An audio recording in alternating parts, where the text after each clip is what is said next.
বিসমিল্লাহির রহমানির রহিম।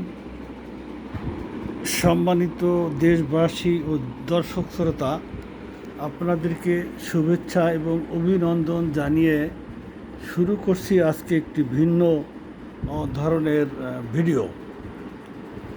আশা করি এই ভিডিওটা দেশের মানুষের জন্য, শিক্ষিত সমাজের জন্য অত্যন্ত জরুরি বলে আমি মনে করি। আপনারা আমার এখানে 5খানা বই দেখতে পাচ্ছেন। একটা হলো নীলাদ্রি, এটা কাব্যগ্রন্থ আলী রেজা খান। আর একটা হলো নীলাদ্রির নীলকাব্য আলী রেজা খান। আর একটা বই দেখতে পাচ্ছেন ইংলিশ একটা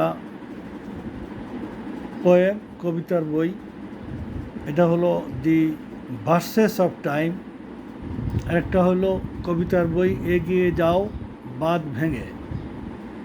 এই দুটো বই লিখেছেন আমার এক সহকর্মী, স্কুল শিক্ষক জনাব ইসমাইল হোসেন ফরিদ। এই দুটো বই লিখেছেন। পাশে আর একটা বই বাংলাদেশের অত্যন্ত জনপ্রিয় একজন লেখকের বই, ভূতং ভূতৌ। বইটার নাম হলো ভূতং ভূতৌ।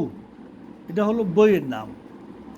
লেখকের নাম আপনারা দেখতে পাচ্ছেন। আমি লেখকের নাম স্বনামধন্য লেখক আমি উল্লেখ করছি, এটা হুমায়ুন আহমেদ। হুমায়ুন আহমেদের ব্যাপারে একটা বলি, তিনি তার সর্বশেষ রাজনৈতিক উপন্যাস দেয়াল, এই দেয়াল লিখে গেছেন উনি। আমি একটা লেখায় লিখেছিলাম, উনি যতগুলো বই লিখেছেন ওনার জীবদ্দশায় যত বছর বেঁচে ছিলেন, তাতে প্রতি মাসে আমি হিসাব করছি, প্রতি মাসে 7টা-8টা বই লেখা লাগে প্রতি মাসে। এটা কী করে সম্ভব, এটা আমি আর এই ব্যাপারে বিস্তারিত বলতে চাচ্ছি না। উনি একজন স্বনামধন্য লেখক ছিলেন, অত্যন্ত জনপ্রিয়। শরৎচন্দ্র চট্টোপাধ্যায় ও এত নাম করতে পারে নাই। তার কারণ হলো শরৎচন্দ্র চট্টোপাধ্যায়কে শিক্ষিত লোকেরা চিনত, তখন তো মিডিয়া ছিল না, সাধারণ লোকেরা তাকে চিনত না। শরৎচন্দ্র চট্টোপাধ্যায়ের উপন্যাসগুলো আমরা যারা স্কুল, কলেজ, বিশ্ববিদ্যালয় পড়েছি তারা তার উপন্যাসগুলো পড়েছি, কিন্তু পরিচিত হুমায়ুন আহমেদ মিডিয়ার কারণে আমি সেই তুলনা করছি না। আমি বলছি যে নীলাদ্রি আলী রেজা খান আর নীলাদ্রির নীলকাব্য আলী রেজা খান। প্রথমে আমি আলী রেজা খান সম্পর্কে বলি। আলী রেজা খান আমার সহোদর অনুজ। উনি ইটালি ছিলেন দীর্ঘ বছর, এরপরে ছেলেপেলে লেখাপড়ার জন্য লন্ডন, এখনও তিনি প্রবাসে আছেন। ওখানে তার ছেলে ইঞ্জিনিয়ারিং পড়তেছে, মেকানিক্যাল ইঞ্জিনিয়ারিং পড়তেছে, আর মেয়ে বিশ্ববিদ্যালয় থেকে সাইকোলজিতে পাশ করে একটা বিশ্ববিদ্যালয়ে অধ্যাপনা করে, পাশাপাশি পিএইচডি করে। তা আমি এই নীলাদ্রি কাব্য এবং নীলাদ্রির নীলকাব্য, আমি বাম পাশের যে সর্বশেষ বই কয়েকদিন আগে প্রকাশ করেছে, এটা এখনও ভালো মতো দেখি নাই, কিন্তু নীলাদ্রিটা আমি দেখেছি। তো এখানে এই ওর লেখা ভিতরে আমার মনে পড়ে যে মাইকেল মধুসূদন দত্তের কথা মনে পড়ে। মাইকেল মধুসূদন দত্ত, এটা তো আপনারা যারা শিক্ষিত লোক সবাই জানেন। উনি এক পর্যায়ে ধর্মচ্যুত হন এবং ফ্রান্সের ভার্সাই নগরীতে যখন তিনি থাকেন, তখন তিনি তার মাতৃভূমির কথা মনে পড়ে, মাতৃভূমির স্মৃতির কথা মনে পড়ে। মাতৃভূমির স্মৃতিচারণ করতে গিয়ে তিনি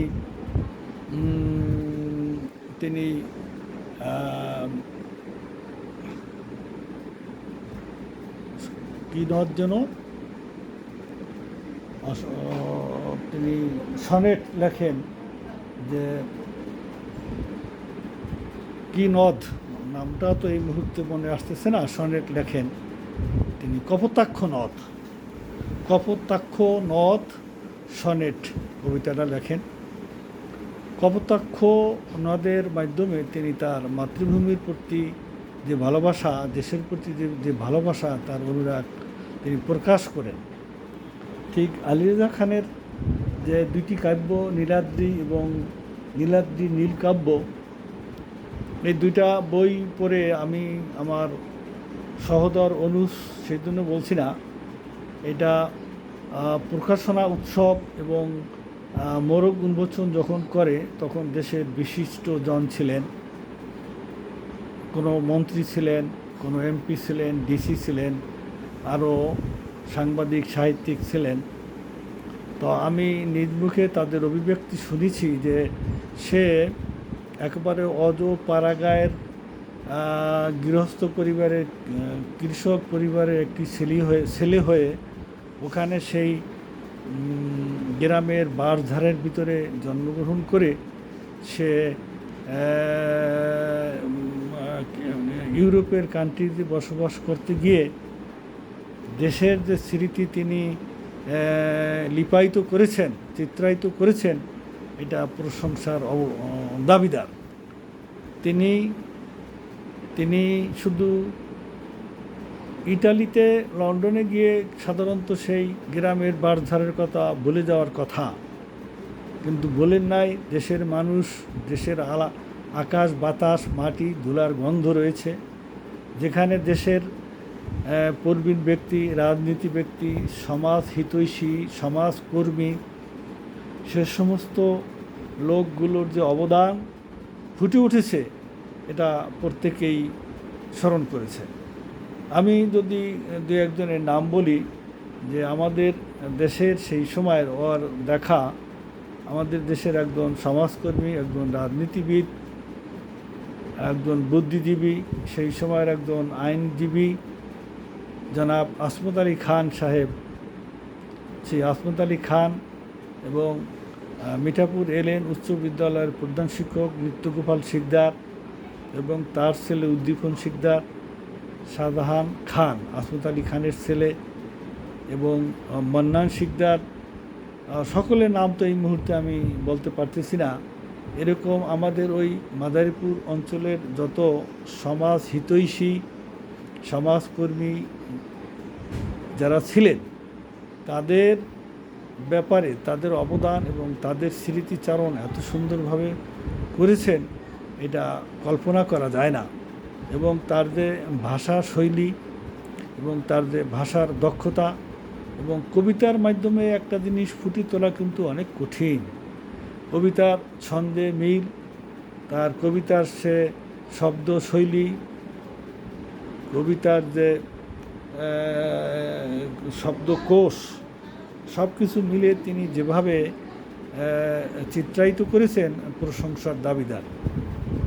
এখানে এটাও বলে রাখা ভালো যে আলী রেজা খান আরও 5টা লোকের মতো হার্ভার্ড বিশ্ববিদ্যালয় থেকে লেখাপড়া করে পিএইচডি অর্জন করেছেন, বোস্টন বিশ্ববিদ্যালয় থেকে পিএইচডি ডিগ্রি অর্জন করেছেন, ক্যামব্রিজ ক্যালিফোর্নিয়া, তা নয়। তার লেখাপড়ার হাতেখড়ি সেই মিঠাপুর স্কুলে, নাজিমউদ্দিন কলেজে, এই বাংলাদেশে একেবারে সাধারণ শিক্ষা প্রতিষ্ঠানে তিনি লেখাপড়া করেছেন।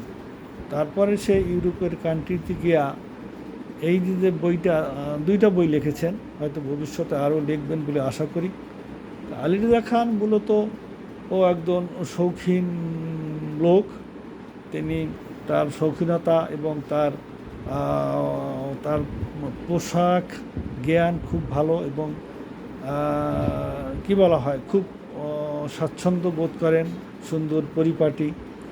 পাশাপাশি তিনি একজন লেখক, তিনি একজন কবি, তিনি একজন সংগঠক, তিনি একজন সাংবাদিক, এবং তিনি একজন উপস্থাপক, এবং তিনি একজন সংগঠক, উপস্থাপক, সাংবাদিক, লেখক, এই কতগুলো ভূমিকা তিনি ছোট পরিসরগুলো পালন করে যাচ্ছেন।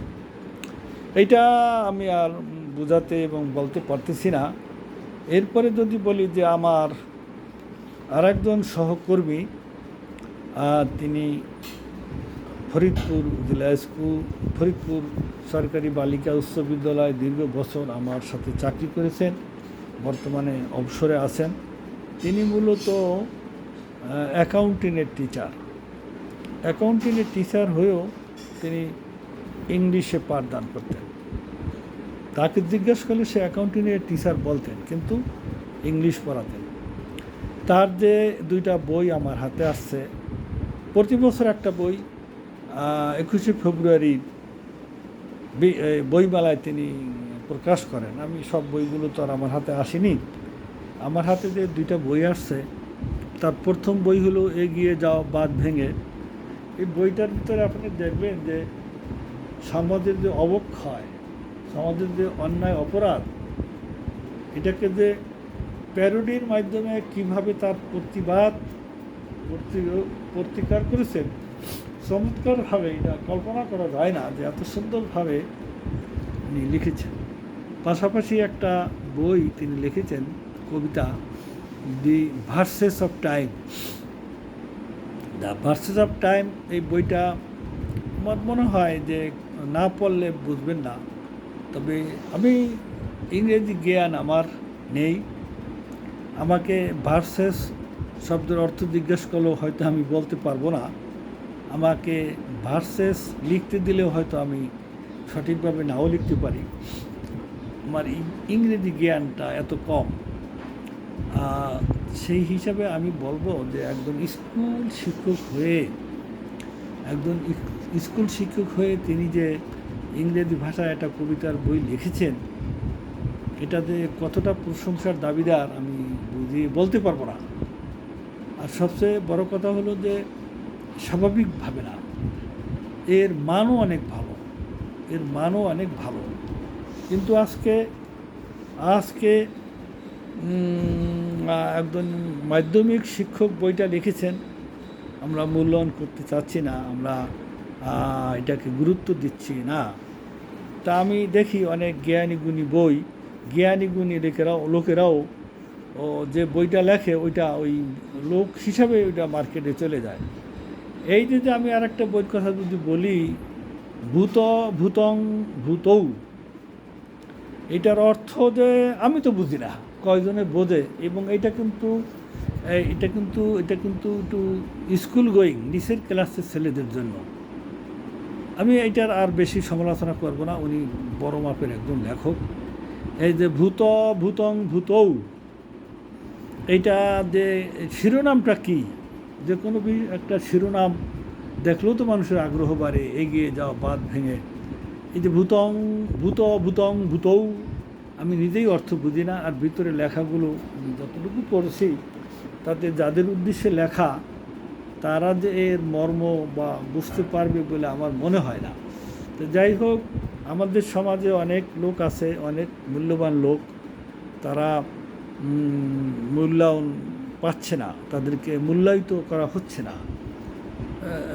রাস্তার আনাচে কানাচে বারান্দায় পড়ে থাকে। তো আমি যদি নাম উল্লেখ না করি, দেশের সর্বোচ্চ এক ব্যক্তি বই লিখেছেন, এটা বলা ঠিক হবে না, উনি তো লেখেন নাই, কাউকে দিয়ে লিখিয়েছেন। সেই বইগুলো সরকারিভাবে প্রাতিষ্ঠানিকভাবে আমাদেরকে পাঠানো হয়েছে। 10,000 টাকার বই আমাকে কিনতে বাধ্য হয়েছি। এরকম প্রতিটি প্রতিষ্ঠানে এই বইগুলো পাঠানো হয়েছে। একটা কপি আমি নিজে লাড়াচাড়া করে দেখি যে উনি এগুলো কী লিখলেন। এই 10,000 টাকার বই কিনে স্কুলে ফেলে রাখছি, প্রধান শিক্ষকের পক্ষে একটা বই দেখা সম্ভব হয় না, আর ওগুলো তো ছাত্রদের বই না। তো আমি নিজে মাঝে মাঝে একটু দেখি, ওই যে ব্যক্তির একটা নাম আছে, ওই ব্যক্তি লিখছেন, ওই যে লিখছেন সে একটা বাংলা ভাষার সঠিক উচ্চারণ করতে পারে না। তার প্রতিটি ভাষায় সেই তার হাওর বাউর গ্রাম্য শব্দ গন্ধ আসে, এটা 90%। যাই হোক, আমি তা কাউকে পছন্দের চেষ্টা করতেছি না। তা আমি এই যে আমার সহোদর অনুজের কথা বললাম, আর এই যে আমার এক সহকর্মী আমার অনুজ, তার কথা বললাম, চমৎকার বই লিখেছেন। আর আমার নিজের কথা যদি আমি বলি, কিছু তো লেখাপড়া করেছি। ঢাকা আলিয়া থেকে কামেল পাস করেছি, শর্ষিনা লেখাপড়া করেছি, ঢাকা বিশ্ববিদ্যালয় থেকে মাস্টার্স করেছি, বিএড করেছি। আজকে প্রায় ৩৬ বছর চলছে একটা সরকারি স্কুলে শিক্ষকতা করি। 15 সাল থেকে প্রধান শিক্ষকের দায়িত্ব পালন করি। এই সুযোগটা সকলের হয় না। ৩৬ বছর চাকরি সবাই করতে পারে না। আমার জীবনে আমি একজনকে দেখেছি, সে একজন বুয়েটের একজন ইঞ্জিনিয়ার, 23 বছরে মাস্টার্স পাস করে সে ৩৬ বছর চাকরি করেছে। আমার ছোট ছেলে 24 বছর বয়সে পোস্ট গ্রাজুয়েশন অর্জন করেছে, যদিও এখন চাকরিতে ঢুকেনি। সেই সুযোগটা সকলের হয় না। তা আমি যতটুকু লেখাপড়া জানি, কিছু তো জানি, একেবারে জানি না তা না। কোনটা দন্ত ন, কোনটা মধ্য ন, এটাও হয়তো সঠিকভাবে বলতে পারি না, এটাও ঠিক। মধ্য ন কোনটা আর দন্ত ন কোনটা, মধ্য নর উচ্চারণ কি আর দন্ত নর উচ্চারণ কি? দন্ত ন কি নাকের মধ্য থেকে উচ্চারণ হয়, আর মধ্য ন কি দাঁতের থেকে উচ্চারণ হয়, এটাও আমি হয়তো সঠিকভাবে বলতে পারি না। তবে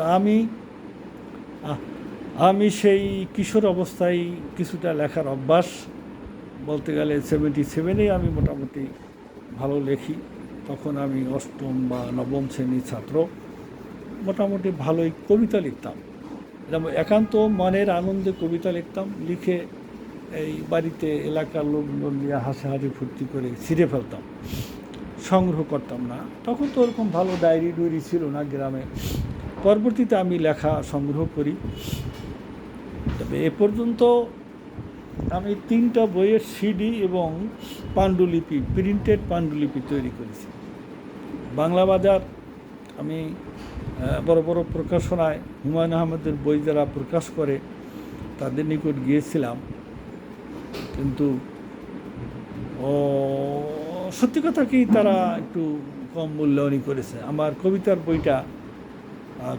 বই ছিল দর্পণ, এটা তারা ছাপবে না। কবিতার মাধ্যমে আমি দেশের পরিস্থিতি তুলে ধরছিলাম। তা পরবর্তীতে আরও যে 3টা বই আমার আছে, কেউ ছাপতে চেয়েছে। অর্থেরটা ব্যাপার আছে, তারা যেই সিস্টেমে বলে অর্ধেক বই আমাকে কিনে নিতে হবে, একটা বইয়ের দাম 200-250 টাকা পড়বে, অর্ধেক বই আমাকে কিনে নিতে হবে।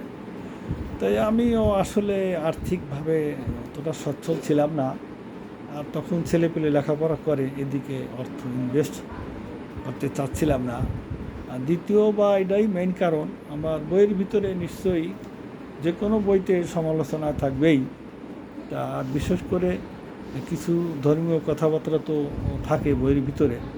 তো সেখানে আমাদের দেশের হুজুর শ্রেণীরা তো বুঝতেই পারছেন, নিজের মেয়ে যদি প্যান্ট শার্ট পরেও ঘুরে ওটা চোখে পড়বে না, আর একজনের মেয়ে যদি বোরখা ছাড়া পরে ওইটা নিয়ে আন্দোলন করবে।